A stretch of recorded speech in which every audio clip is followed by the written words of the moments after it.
ఏదండి triple R good good good always good. నేను అనుకున్నంత ఇబ్బందులు ఏం లేవు, బికాజ్ బయట ఆల్రెడీ మేము వెరీ క్లోజ్గా ఫ్రెండ్షిప్ ఉంది కాబట్టి సెట్లో మాకు చాలా ఈజీగా అనిపించింది ఈ జాబ్. ఇద్దరు కాంబినేషన్తోనే జరిగింది all 15-20 days shoot, and second schedule after Sankranti ఇప్పుడు చెప్తారు.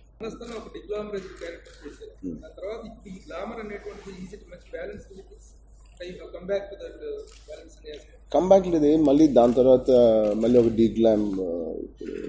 రాజమౌళి గారిది ఏమి గ్లామరస్ రోల్ ఏమి కాదు, వెరీ నార్మల్ కామన్ మ్యాన్కి దగ్గరకు ఉన్న మళ్ళీ రోల్ ఇది.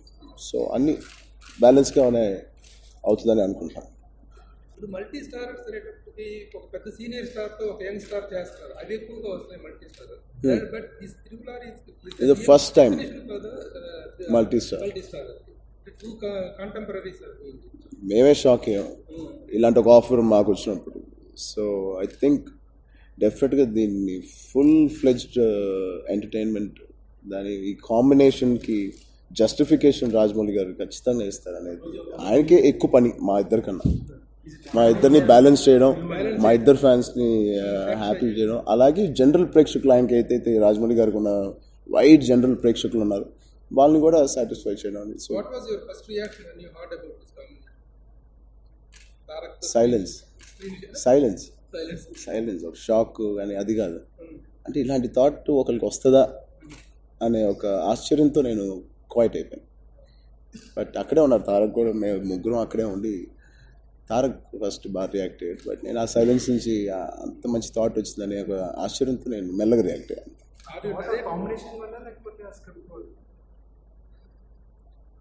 ఆయన ఆ స్క్రిప్ట్లో మేమిద్దరం కరెక్ట్గా కూర్చుంటేనే మాకు ఆ థాట్ చెప్పేవారు ఆయన అనుకున్న లైన్లో. అది లేకపోతే ఇద్దరు ఆర్టిస్ట్ పెట్టి అప్పుడు కథ ఇప్పుడు ఆయన అలరు. That's not Rajamouli. ఆ స్టోరీ పని మీద ఆ సినిమా సంబంధించిన ఒక గ్రాఫిక్స్ వర్క్ కోసం వెళ్ళాం.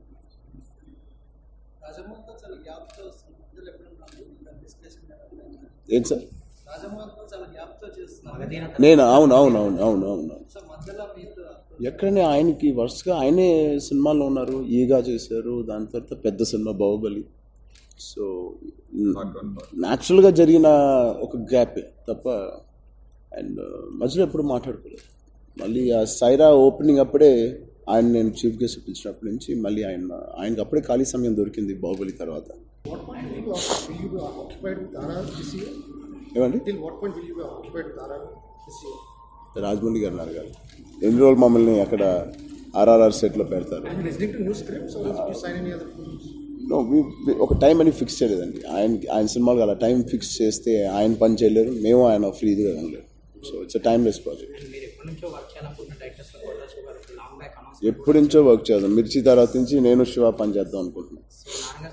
ఆయన వెరీ హ్యాపీ నాతో పని చేద్దాం అని వచ్చి నాన్నగారు దొరికారు.